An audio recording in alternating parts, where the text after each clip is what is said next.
I'm so glad you're here in this video to learn about how to easily do the Glo-Bus compensation decisions. If you listen to this very short, silly story, I promise you will remember how to do the compensation page every time. Once upon a time, there was a farmer who needed to hire some workers to work in his business.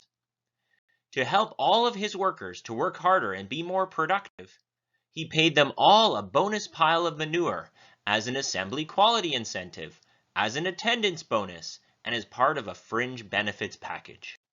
But it turned out that these were the type of workers that didn't quite want that type of compensation. The end. In Glo-Bus, it is unwise not to listen to your workers. Don't force on them a compensation package that they don't want or need. How do you find out what your employees like? You test them. Pick one of the compensation decisions and cycle through all of the different spending levels for that decision. The level of spending that you should pick is the one that gives you the most earnings per share. That's it. Oh, and don't pay attention to the competition. There are no repercussions in Glo-Bus for not following the crowd.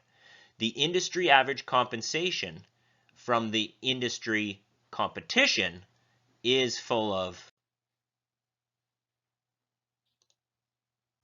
I hope you like this content. If so, please like it.